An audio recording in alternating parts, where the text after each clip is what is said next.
오늘은 성탄절입니다. 성탄절 하면 많이 생각나는 것들이 있죠. 크리스마스 카드, 또 그다음에 화이트 크리스마스. 오늘이 또 특별히 화이트 크리스마스인데 제가 보니까 쉬운 6번째 맞는 크리스마스 가운데 이 화이트 크리스마스를 정말 오래간만에 경험해 보는, 그것도 눈이 그냥 찔끔찔끔 오는 것이 아니라 폭설이 내릴 정도로 이렇게 경험해 본 적은 참 드문 것 같은데, 참 이렇게 귀한 또 크리스마스를 맞는다, 그런 생각이 들게 됩니다.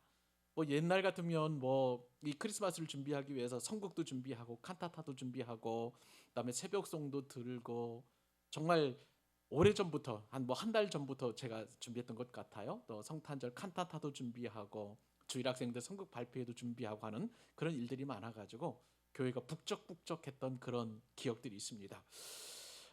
올해 우리 교회가 좀 조용하게 성탄절을 보내게 된 것 같은데, 내년에는 좀 우리가 지난번에 말씀을 드린 것처럼 성탄절 전야가 되면 우리 선물 교환도 좀 하고, 또 아이가 없다 할지라도 우리 어른들이 또 그렇게 성탄절을 우리가 준비해서 또 우리 발표회도 하고 하는 그런 시간을 가졌으면 좋겠다는 생각을 한번 해보게 됩니다. 크리스마스, 도대체 이 날이 무슨 날이기에 이렇게 많은 사람들이 즐거워하고 기뻐하고 행복해하고 또 이 성탄절을 기다릴까 한 번쯤 생각을 해보게 됩니다. 성탄절은 이제 거룩할 성자에다가 그 다음에 태어날 태자, 뭐 그런 의미죠. 태어날 생자, 뭐 아니면 태어날 탄이죠.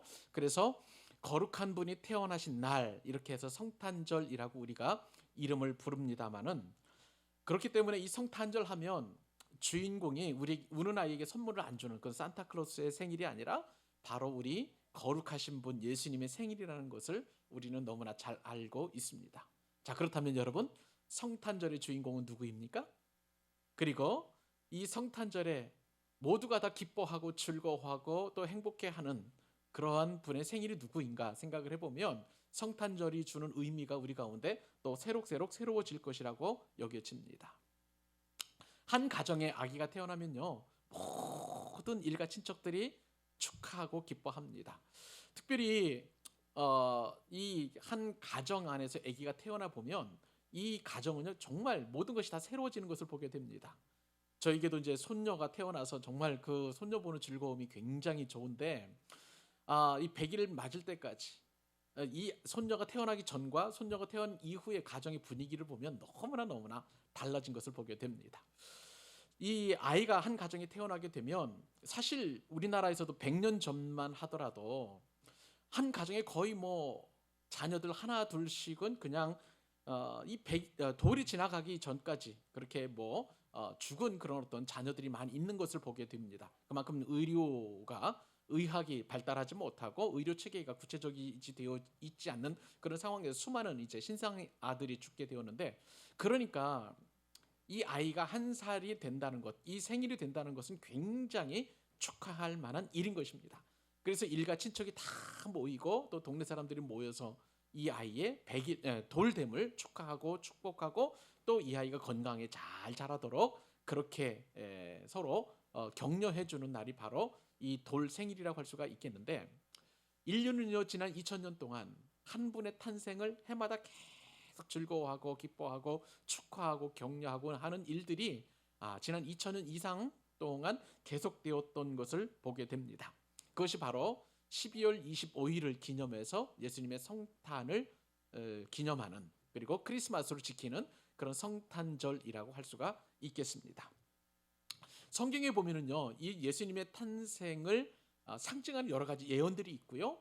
그리고 그 예수님의 탄생의 순간을 가장 극적이고 그다음에 드라마틱하게 나타낸 성경이 있습니다. 그것은 이방인들에게 복음을 전하도록 그 목적을 가지고 기록된 누가복음이라고 할 수가 있겠는데요. 이 누가복음 성경에서도 바로 2장 안에 예수님의 탄생에 대한 디테일한 내용이 기록되어 있습니다. 자, 하나님께서는요, 오늘 본문이 기록되기 이전에 가브리엘 천사를 통해서 예수님을 잉태한 마리아에게 그 예수님의 그 탄생에 대한 그런 예언을 하게 되었습니다. 가브리엘 천사는요, 기본적으로 성경에서 기쁜 소식을 전해주는 그러한 천사라고 할 수가 있겠는데요. 이 천사가 어떤 이야기를 하냐면, 온 세상에 미칠 큰 기쁨이라고 예수님의 탄생을 그렇게 소개하고 있습니다. 누가복음 2장 8절 10절에 가브리엘 천사가 이렇게 이야기하죠. 그 지역의 목자들이 밤에 밖에서 자기 양떼를 지키더니 주의 사자가 곁에 서고 주의 영광이 그들을 두루 비침에 크게 무서워하는지라. 천사가 이르되 무서워하지 말라. 보라, 내가 온 백성에게 미칠 큰 기쁨의 좋은 소식을 너희에게 전하노라. 이 마리아에게 좋은 소식을 전한 이 천사가 이제는 목자들에게 나타나서 이 기쁜 소식, 그 기쁜 소식이 보통 기쁜 소식이 아니라 온 백성에게, 온 인류에게 미칠 큰 기쁨의 소식이라고 예수님의 탄생 소식을 전하게 되고 있습니다. 여러분, 한번 질문을 드리고 싶어요. 여러분의 인생 가운데서 정말 이 소식을 내가 들었는데 너무너무 기뻤다 하는 그런 소식, 여러분 생각나는 거 좀 있으세요? 어떤 소식이 좀 있을까요? 대학교에 들어가고 싶은 이제 수능 시험을 치른 이 수험생들에게는 원하는 대학에 입학하는 그러한 소식이 아마 기쁨의 소식일 것 같아요. 근데 이 소식보다도 더 좋은 소식은 이제 정말 관심을 갖고 있고 썸을 타던 어떤 이성에게 당신과 만나고 싶습니다, 아니면 당신과 결혼하고 싶습니다라고 하는 그런 소식을 듣게 된다면 정말 기쁜 소식일 수 있을 것 같습니다. 아기가 탄생하는, 한 가정에 아기가 탄생하는 그런 소식도 기쁜 소식이고요. 저에게 있어서는 교회 개척이라는 이 소식도 아마 기쁜 소식 가운데 하나라고 할 수가 있겠습니다. 여러 가지 기쁜 소식이 있는데, 그런데 그런 기쁨 소식보다도 이것은 뭐 내 개인적이나 한 가정이나 한 작은 공동체 안에 미칠 기쁨의 소식이지만, 그런데 예수님의 탄생의 소식은 오늘 말씀에 따르면 모든 백성에게, 모든 사람에게, 모든 인류에게 미칠 큰 기쁨의 소식이라고 이야기하면서 기쁨의 범위가 제한되지 않고 너무나 확장되고 엄청나고 영원하다는 것을 우리가 이 말씀을 통해서 깨닫게 되는 것입니다. 자, 그러면 여러분, 도대체 예수님의 탄생이 왜 이처럼 큰 기쁨의 소식일까요? 그것도 모든 인류에게 큰 기쁨의 소식이 될까요? 여기는 세 가지 이유가 있기 때문에 그렇습니다. 그래서 오늘은 이 성탄절에 그 모든 사람에게 주시는 큰 기쁨의 소식을 함께 나누면서 그 은혜를 덧입고 우리가 성탄의 기쁨과 즐거움, 그리고 이것을 우리만 받아 누리는 것이 아니라 이웃에게, 그리고 예수님을 안 믿는 사람에게도 함께 나누자는 차원에서 오늘 말씀을 증거하도록 하겠습니다. 자, 그러면 이 성탄이 우리에게 큰 기쁨이 되는 첫 번째 이유는 뭐냐면요, 지극히 높은 곳에서 하나님께 영광이 되기 때문에 그렇다는 것입니다. 여러분, 또 하나 질문을 드리고 싶은 말씀이 있는데요, 그것은 뭐냐면 이 세상에서 가장 큰 상처를 받은 사람이 있다면 어떤 사람이 있을 수 있을까요? 어떤 사람에게는 기쁜 소식을 받았습니다만 어떤 사람에게는 큰 상처가 되는 그런 소식이 있을 수 있다는 거예요. 여러 가지 큰 상처가 있을 수 있겠습니다만은 상처 중에 상처, 사람이 받을 수 있는 최고의 상처는 출생부터 누군가로부터 버림을 받은 그런 일이라 할 수가 있을 것입니다.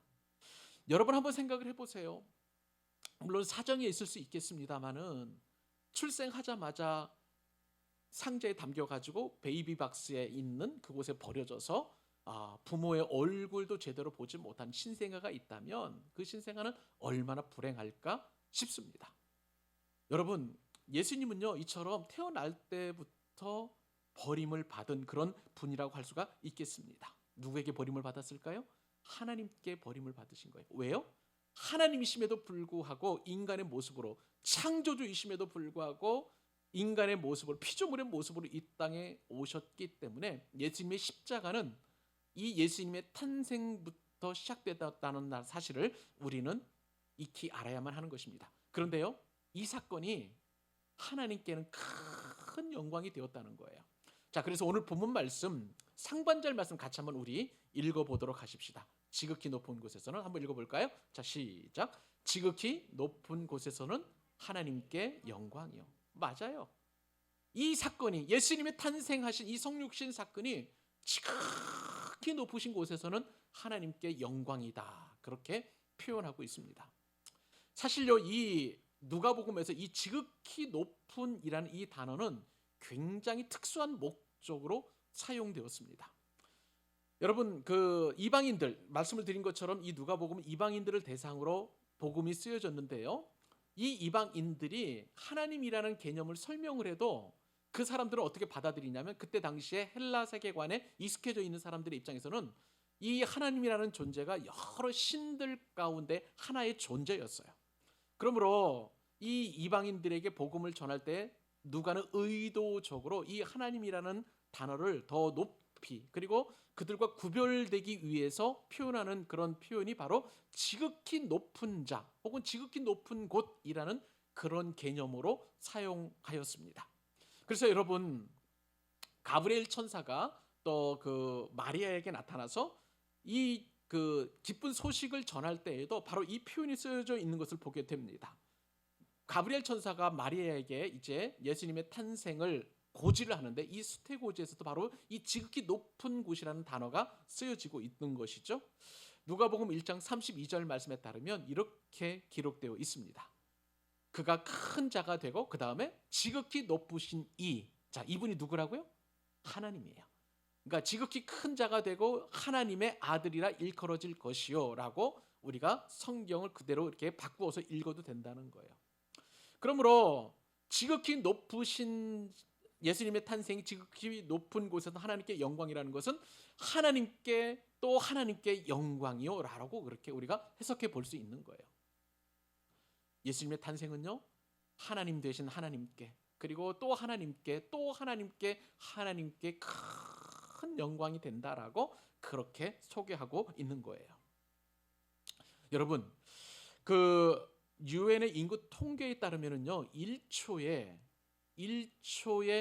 5명의 신생아가 지금도 탄생하고 있다고 이야기합니다.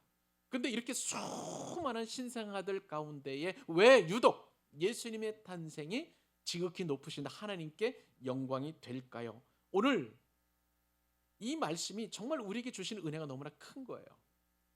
여러분 하나님께서는요 예수님이 탄생하시기를 얼마 정도 기다렸을 거라고 여러분 추측하십니까?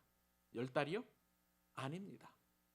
예수님의 이 탄생을 하나님께서는 만세 전부터 영원 전부터 준비하고 계셨다는 거예요. 그리고 이제 아담의 이 출생이라는 것을 생각을 해보면 성경 역사에 보면 수천 년 동안 기록된 것이라고 볼 수가 있겠고요. 그리고 또 아브라함 이후에서도 보면 이 예수님의 탄생은 오래전부터 준비되고 하나님께서 또 계획하시고 기다리고 계셨다는 사실을 우리가 알게 됩니다. 창세기 3장에는요 예수님의 탄생과 관련된 그 힌트가 될 만한 그런 사건이 하나 등장합니다. 여러분 잘 아시는 것처럼 하나님께서 이제 천지를 창조하시고 에덴 동산에 아담과 하와를 창조하셔서 그 에덴 동산을 이제 주관하도록 그런 권한을 주셨습니다. 자 그런 상황에서 이 아담과 하와를 이제 사탄의 앞잡이인 사탄의 그 보낸 그 뱀이 이 아담과 하와를 유혹을 합니다.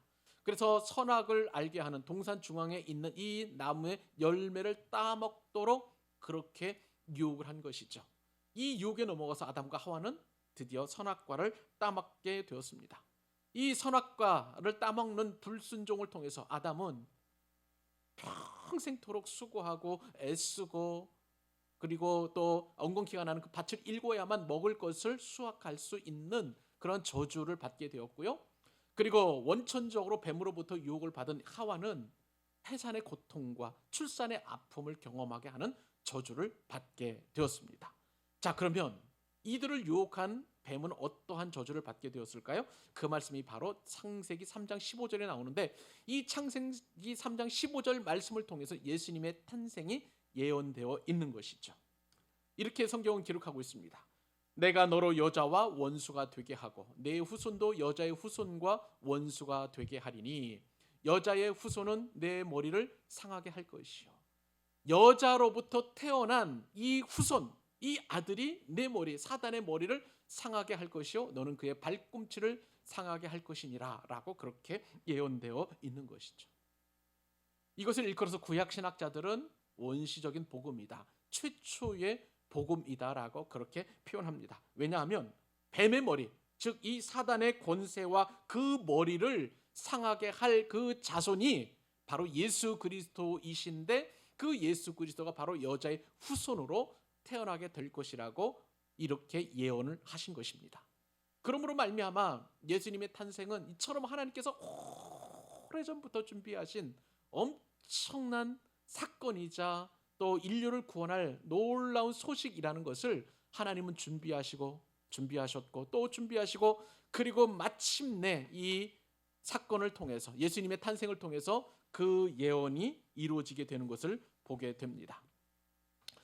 예수님의 그 탄생에 대한 여러 가지 또 성경에 보면 예표들이 많이 나타나 있습니다. 이렇게 복음을 준비하셨던 예수님, 하나님께서는 또 예수님의 그 구원 사역에 대한 여러 가지 또 확증된 그런 예표들을 많이 준비해 놓으셨습니다. 그 가운데 하나가 이스라엘 백성들 하나님 택하신 선민이죠. 그들에게 율법을 주셨고요, 그들에게 선지자를 주셔서 하나님의 말씀을 계속 증거하도록, 이 구원자이신 예수 그리스도를 증거하도록 그렇게 예비해 놓으셨던 것이죠. 이스라엘 백성들은 율법을 받게 되었습니다. 그리고 성막을, 그리고 성전을 지어서 그곳에서 하나님을 예배하게 되는데, 하나님을 예배할 때는 그냥 예배해서는 안 되는 거예요.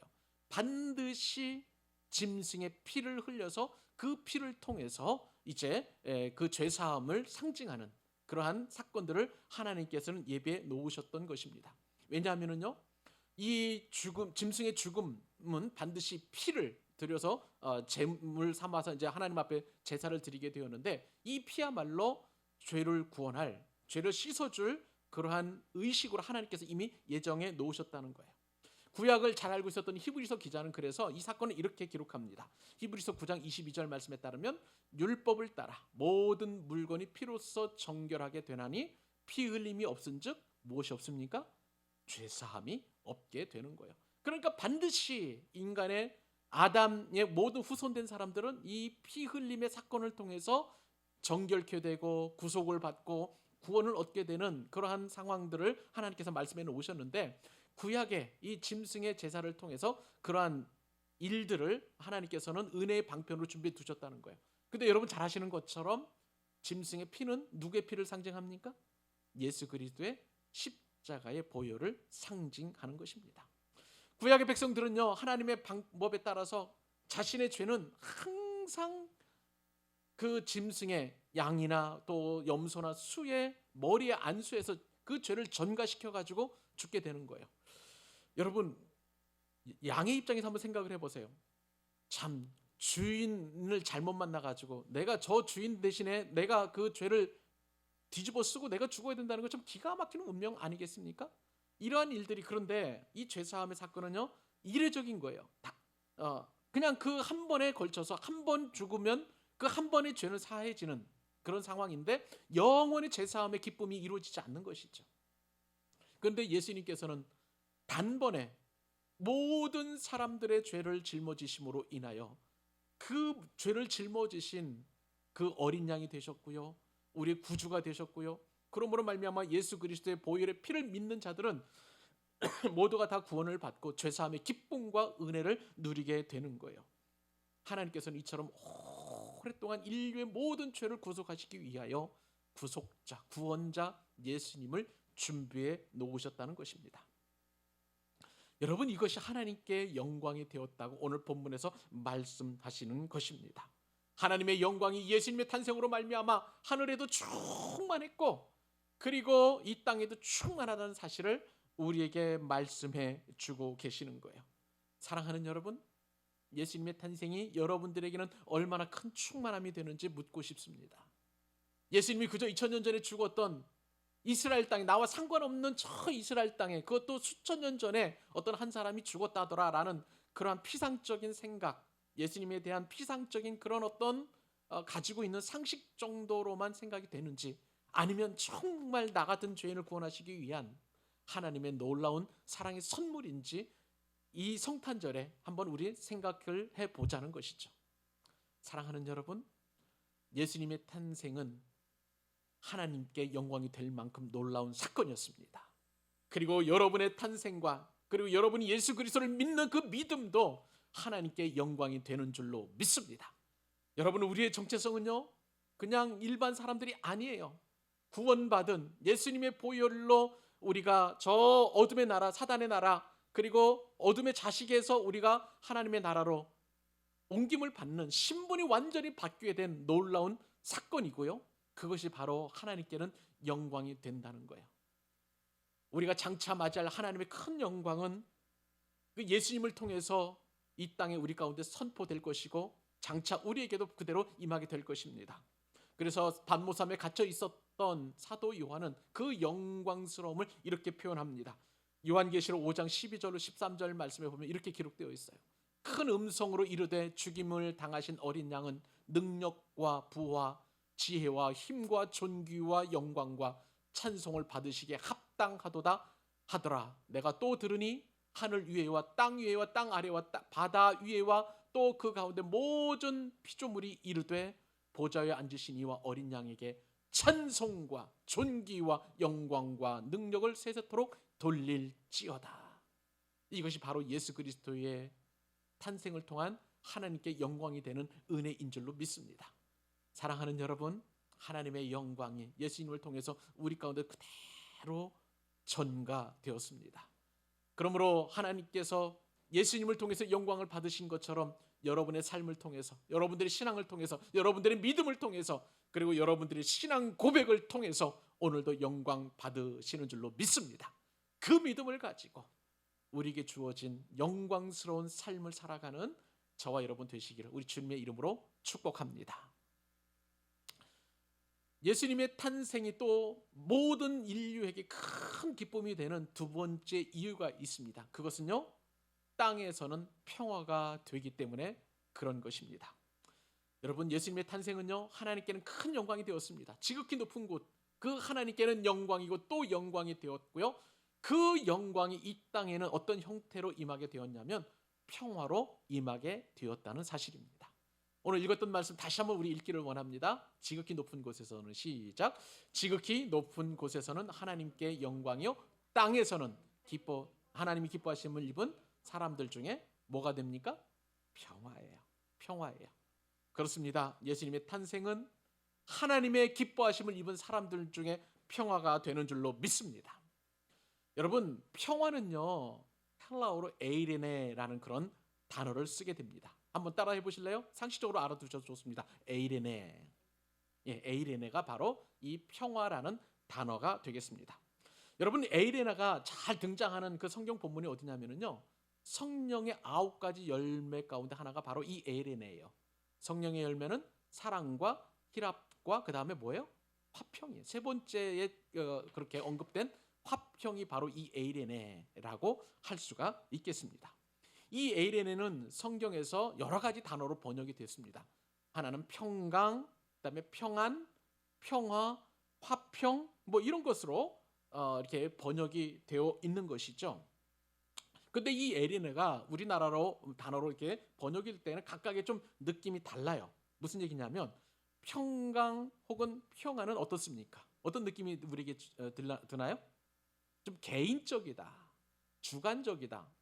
그렇게 여러분 아마 그 생각이 들 것 같습니다. 또 화평은 또 어떠한 그 특징이 되냐면 사람과 사람 사이의 평화를 화평이라고 이렇게 생각해 볼 수 있는 것이고요. 평화라는 것은 전쟁의 반대말로서 국가 간의 국가 간, 그리고 또 어떤 공동체와 공동체 사이의 그 평강, 그리고 혹은 어떤 그 편안한 상태를 일컬어서 평화라고 그렇게 할 수 있겠습니다. 근데 오늘 말씀을 보니까 이 평화가 우리 가운데 임하게 됐는데 어떤 사건으로 말미암아서요? 예수님의 탄생을 통해서 우리 가운데 임하게 됐는데 그냥 아무 사람에게나, 모든 사람에게 평안이 아니라 하나님의 기뻐하심을 입은 사람들 중에 에이레네라고 그렇게 성경에 기록되어 있습니다. 이 에이레네를 히브리 말로는 샬롬이라고 이렇게 이야기합니다. 여러분 샬롬 잘 아시죠? 이스라엘 백성들은 서로 만나면 샬롬 하면서 이렇게 인사를 묻습니다. 쉽게 말하면 우리도 그렇게 인사하잖아요. 안녕하세요 할 때가 편안할 안자에 편안할 명자예요. 우리도 서로 만나게 되면 안녕하시냐고 이 샬롬, 에이레네를 그렇게 인사하고 있는데, 근데 이스라엘 백성들이 서로 이렇게 만나서 인사할 때 샬롬이라고 하는 그 이유가 있어요. 왜냐하면요, 이스라엘 백성들에게는 엄청난 평화에 대한 갈망이 있었기 때문에 그런 것입니다. 여러분, 이 샬롬의 은혜가 이스라엘 백성들에게는 너무나 필요했던 것을 우리가 기억해야만 하는 것입니다. 세상 사람들, 특별히 예수님 당시의 이스라엘 백성들에게는 너무나 샬롬이 필요했던 것입니다. 그때 당시에 이 샬롬이라는 것은 이스라엘 백성들뿐만 아니라 특별히 그때 당시에 통치하고 있었던 로마 제국 사회에서도 이 샬롬에 대한, 이 에이레네에 대한 엄청난 욕구가 그들 가운데 있었던 것을 우리는 역사적으로 알 수 있습니다. 그것이 바로 이제 팍스라는 그런 개념인데요. 여러분 혹시 팍스 로마나라는 그런 개념을 들어보셨는지 모르겠습니다. 이 팍스라는 것은 로마의 그 여러 이제 신화 가운데의 평화를 상징하는 여신의 이름이 바로 이 팍스인 것입니다. 네, 예수님께서 탄생하시기 전 27년 전부터 주 180년까지 대략 한 200년 정도 되는데요. 최초의 황제였던 로마의 황제였던 아우구스투스부터 그 이후에 5대 황제에 이르기까지 로마 사람들은 이 팍스 로마라는 그런 개념을 가지고 와서 엄청난 평화를 추구했던 그런 시대가 있었습니다. 무슨 얘기냐면요, 그때 당시에 로마가 전 세계에서 최강대국이 되기까지 로마는 수많은 전쟁들을 치러냈습니다. 그들이 야만인이라고 하는, 그들이 이방인이라고 하는 사람들을 전쟁을 해서 점점 정복 전쟁을 벌여나가는데 아프리카, 유럽 그리고 아시아에 이르기까지 많은 국가들을 점령했습니다. 그러니까 로마가 쉽게 세워진 것이 아니라 수많은 전쟁을 통해서 많은 사람들을 살육하고 그 사람들의 피를 바탕으로 해서 세워진 국가가 바로 이 로마 제국인데, 그러다 보니까 전쟁이 신물이 난 거예요. 그리고 이 전쟁터에 나가는 군인들의 대부분 로마 시대의 명문 가족들이었습니다. 지도자들이었어요. 귀족들이었어요. 그러니까 전쟁터에서 수많은 사람들이 죽어나가니까 이제는 더 이상 전쟁하지 말자. 그래서 바로 이 팍스 로마나를 꿈꾸게 되었던 것입니다. 그래서 될 수 있으면 전쟁을 줄이고 로마 안에 여러 가지 문화적으로 그다음에 정치적으로 안정을 꾀하면서 평화를 추구했던, 인위적인 평화를 추구했던 것들이 많이 있었어요. 여러분, 이것이 처음에는 로마 제국 안에 효용이 되는 듯한 그런 느낌이 들었습니다. 사람들도 전쟁하지 않고 그다음에 유흥을 즐기고 그다음에 그 평화로 추구하다 보니까 자꾸 어떠한 일이 생기게 됐냐면 이제는 도덕적으로 문란해지고 윤리가 그리고 기강이 무너지기 시작하게 되었던 거예요.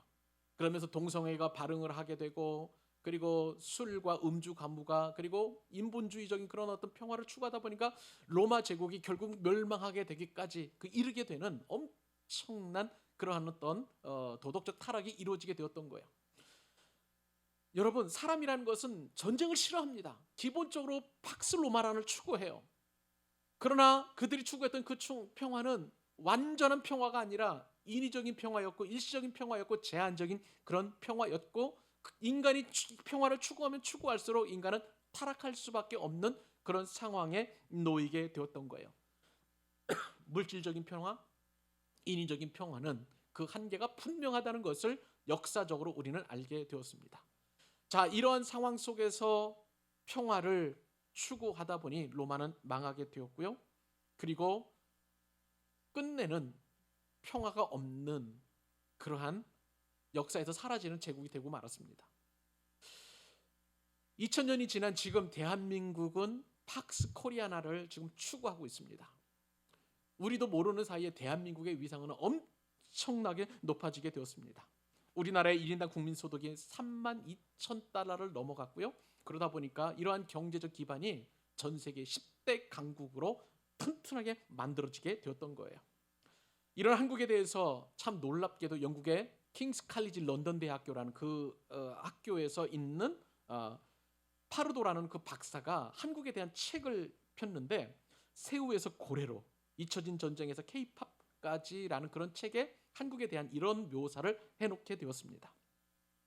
지난 1000년 동안 열강 사이에서 숨 죽이고 살던 대한민국이 이제는 고래 싸움에서 등 터지는 새우가 아니라 반도체, 자동차, 선박, 배터리, 휴대품 그리고 방산 무기 수출을 호황을 발판으로 해서 세계 제10대 경제 대국이 되었다. 지난 10년 동안 BTS를 앞세운 그런 K-팝과 기생충을 필두로 하는 오징어 게임 같은 드라마와 영화와 같은 그런 문화 콘텐츠 제작으로 전 세계를 제패했다. 이제는 소프트 파워와 군사력을 키워서 초강대국 고래, 그 나라가 바로 코리아다라고 묘사할 정도로 대한민국의 위상은 지금 급격하게 높아지게 되었습니다. 이 대한민국에는요, 그러한 또 세계적인 위상에 걸맞게 전 세계적인 인재들이 다 대한민국으로 몰려들고 있어요. 예전에는 미국으로 유학을 가고 또 선진국 유럽으로 유학을 갔는데 오히려 한국으로 들어오는 유학생들이 많이 있는 것을 보게 됩니다. 저도 가끔씩 유튜브를 보다 보면 알고리즘으로 AI가 이런 어떤 이제 그 한국에 관련된 그런 어떤 그 영상들을 이렇게 보여주고 있는데, 그 제가 즐겨 보았던 그 유튜브 프로그램 가운데 하나가 뭐냐면 어썸 코리아예요. 그러니까 전 세계에 있는 각국에 있는 사람들이 한국에 와가지고 여러 가지 놀라는 장면들을 이렇게 서프라이즈하게 영상에 담아가고 보여주고 있는데, 그 영상을 보게 되면 대한민국 국민으로서 자부심이 생기는 것을 보게 됩니다. 우리나라에 미처 생각지도 못했던 지하철, 치안, 그다음에 음식, 뭐 수많은 것들이 막 한국을 찬양하고 한국이 왜 위상을 높여주고 하는 그런 내용들이 소개가 되는 것을 보면서 대한민국 국민으로서 자부심을 느끼게 되는 것은 사실인 것 같습니다. 그런데 여러분, 이것은요, 위장된 평화예요. 대한민국의 이러한 위상이 우리에게 평화를 주지 못하고 있는 것을 보게 됩니다. 일단은 여러분, 북한의 그 핵 문제로 말미암아 대한민국은 언제 전쟁이 발발해도 모를 그러한 참으로 일촉즉발의 위기 상황 가운데 놓여 있는 것을 우리는 부인할 수 없어요. 정치적으로 또 어떻습니까? 여야가 극도로 달라져 있고 서로의 생각과 당리당략을 통해서 서로 반전하며 전쟁을 일삼는 그런 나라가 바로 이 대한민국인 것이고요. 뿐만 아니라 우리나라의 출산율은 OECD 338개국 가운데 거의 최하위 수준이고요. 지금 우리나라의 한 가정당 출산이 0.7명이라고 합니다. 이 정도로 가다 보게 되면 이제 2050년도 정도 되면 대한민국은 이제 급격한 몰락의 그런 시기로 접어든다는 전문가들의 그 전망이 예상되고 있는 것입니다. 이뿐만 아니라 초고령화 사회로 우리나라가 이제 접어들게 되면서 경제 활동의 인구가 부양해야 되는 인구보다 훨씬 줄어들게 됨으로 말미암아 대한민국의 경제는 점차 쪼그라드는 그런 상황 가운데 놓여 있게 되는 것입니다.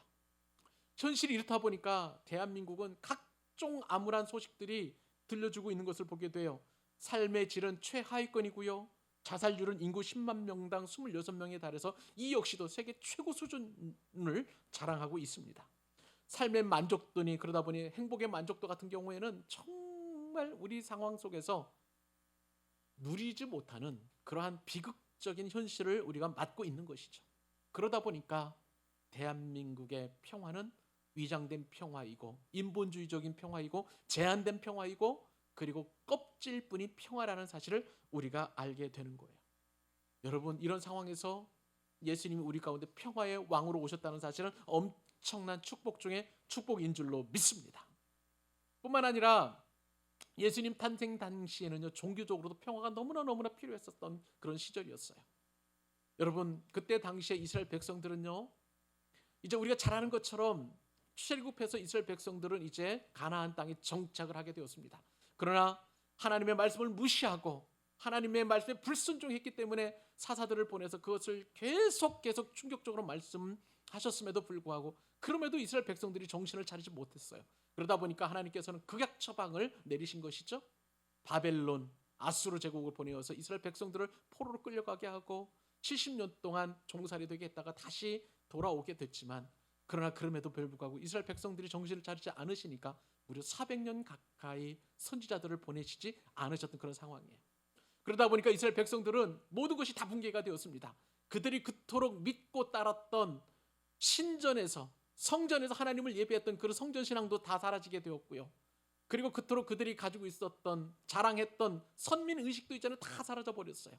고대 왕국에서는 바로 신들의 전쟁이었기 때문에 이스라엘 백성들이 바벨론에 포로로 끌려갔다는 것은 여호와가 바벨론 신에 굴복했다는 것과 마찬가지 세계관이었어요. 그러다 보니까 이스라엘 백성들은 하나님의 존재에 대해서, 하나님의 어떤 임재에 대해서, 하나님의 능력에 대해서 다 부인하고 종교적으로 피폐해진 그런 삶을 살 수밖에 없었습니다. 여기에다가 그들 가운데 살아남은 사람들 가운데에 율법주의로 똘똘 뭉쳐져 가지고 사람들을 종교적인 그러한 고통을 받게 하는 그런 어려움을 겪게 되었던 거예요. 그러다 보니까 이스라엘 백성들 사이에서는 종교적인 샬롬도 없었어요. 그들이 그토록 의지했던 하나님에 대한 에이레네가 전혀 공급받지 못했던 그런 상황 가운데 있었던 것입니다. 이런 상황에서 이제 오래전에 예언되었던 예수님께서 탄생하신 거예요. 그러므로 말미암아 그 메시아 되신 예수 그리스도를 조금씩이라도 사모하고 있었던 사람들, 그 메시아가 이 땅 가운데 오셔서 우리를 구원해 주시기만을 소망했던 사람들 가운데서는 진정한 샬롬의 은혜가 그들 가운데 임하게 된 것입니다. 사랑하는 여러분, 여러분의 삶의 환경은 어떻습니까? 여러분의 경제적인 문제, 여러분의 진로의 문제, 여러분의 앞날의 문제, 그리고 여러분의 건강의 문제, 그리고 여러분의 가지고 있는 모든 근심으로부터 진정한 샬롬을 경험하고 있는지 한번 살펴볼 수 있기를 바랍니다. 사랑하는 여러분, 예수님께서 우리에게 오신 것은 우리의 모든 것을 평안케 하시고 화평을 주시고 평화를 만들어 주시고 평안을 주시는 은혜인 줄로 믿습니다. 예수님의 탄생이 바로 우리 가운데의 기쁨이 되는 이유가 바로 여기에 있는 거예요. 예수님은 이 땅에 오셔서 여러분 한 사람 한 사람에게 샬롬을 허락해 주십니다. 우리 광교사랑의 교회에도 주님께서 우리에게 에이레로 임해 주신 줄로 믿습니다. 여러분이 섬기는 가정과 여러분이 섬기는 직장과 여러분이 소속되어 있는 모든 공동체 가운데 하나님의 평화가 임하게 된 것입니다. 이 샬롬의 은혜, 에이레의 은혜가 여러분의 삶 가운데 일생 동안 지속될 수 있기를 우리 주님의 이름으로 축복합니다. 마지막으로 한 가지, 오늘 말씀을 통해서 예수님의 탄생이 우리에게 큰 기쁨이 되는 이유가 뭐냐면요, 세 번째 교훈은 기뻐하심을 입은 사람들의 기쁨이 되기 때문에 그런 것입니다. 여러분, 오늘 본문 우리가 읽지는 않았습니다만은 예수님의 탄생을 처음으로 목격한 사람들이 있었어요. 예수님의 부모 말고 그들 제3자 가운데 목격한 사람들이 누구냐면 누가복음 2장 8절로 9절에 있습니다. 같이 한번 우리 읽어볼까요? 자, 한 목소리 읽겠습니다. 시작. 주의 사자가 곁에 서고 주의 영광이 그들을 두루 비치매 크게 무서워하는지라. 천사가 이르되 무서워하지 말라. 보라, 내가 온 백성에게 미칠 큰 기쁨의 좋은 소식을 너희에게 전하노라. 아멘. 여러분, 이 소식을 받은 사람이 누군지 아세요, 여러분? 놀랍게도 목자들이었습니다. 목자들은요, 지금 한밤중에 자기의 소임을 다하고 있었습니다. 무슨 얘기입니까? 양들을 치고 있었다는 거예요. 자, 이게 무슨 소식입니까? 무슨 얘기입니까? 여러분, 그 당시 목자들은요, 모든 사람들의 계층 중에서 가장 낮은 계층에 있는 그런 사람들이었습니다. 여러분, 오죽하면은요, 목자들이 한밤중에 양을 치어야만 했겠습니까? 주인이 목자들에게 맡긴 그 양들을 그들은 쳤던 거예요. 주인들은 지금 한밤중에 잠을 자고 여흥을 즐기고 쉬고 있는 그 시간에 목자들은 자신의 소임을 다해서 지금 양들을 지키고 있었던 그런 상황 가운데 있었던 것입니다. 사랑하는 여러분, 기쁨의 좋은 소식은 어떤 사람에게 임하냐면요, 이처럼 낮고 가난하고 천하고 그리고 모든 사람들로부터 멸시받는 사람에게 가장 기쁘게 임하는 복음인 것입니다. 어떤 사람에게요? 가장 낮은 사람이 돼 그러나 자신에게 주어진 삶의 목적에 충실하는 사람, 그리고 주님의 음성에 귀를 기울일 수 있는 사람. 여러분, 목자들은요, 양을 치면서 자신의 소임을 다하면서 천사로부터 이 구주 탄생의 소식을 듣게 되었는데 그들은 경청했습니다. 그들은 주목했습니다. 그들은 그 소식을 듣고 좋은 소식을 또 다른 사람에게 가서 알렸다는 거예요. 누구에게 알렸습니까? 마리아의 예수님의 어머니 마리아에게 가서 이 소식을 바로 전하게 된 것을 보게 됩니다. 여러분, 그때 당시에 지금이나 그때나 마찬가지로 정보는 힘입니다. 여러분, 그래서 이 정보를 누가 가장 먼저 취득을 하게 될까요? 여러분, 만약에 북한에 무슨 변고가 생겼다면 우리나라에서 가장 먼저 아는 사람 누구일까요? 정보기관, 그리고 그 정보기관을 통해서 최고 권력자인 대통령에게 이 소식이 가장 먼저 알려질 것입니다. 그런데 여러분, 예수님의 이 탄생 소식은, 이 엄청난 소식은 헤로당에, 그때 당시 그 지역을 통치하고 있는 헤로당이나 아니면 전 세계를 통치하고 있는 로마 황제에게 이 소식이 증거가 된 것이 아니라 바로 이처럼 가장 낮은 사람에게 가장 기쁜 소식이 전해지게 되었던 것을 보게 됩니다. 사랑하는 여러분, 이 소식이 바로 나에게 임했다는 것은 나와 같이 어리석고 세상적으로 지혜롭지 못하고 가진 것 없고 부족한 나 같은 사람에게 이 소식이 증거되었다는 것은 주님께서 우리를 불쌍히 여기시고 우리에게 가장 좋은 소식을 주셨다는 사실인 것입니다. 사랑하는 여러분, 그러므로 이것은 나에게 기쁜 소식이 되는 거예요. 여러분, 한 사람 한 사람에게 기쁜 소식이 될 줄로 믿습니다. 사랑하는 여러분, 이것이 바로 성탄의 큰 의미가 되는 거예요. 예수님의 탄생은 바로 이러한 큰 목적이 있습니다. 지극히 높으신 하나님께는 영광이고 이 땅에는 평화이고 그리고 나 같은 사람에게는 기쁨이 되는 소식인 거예요.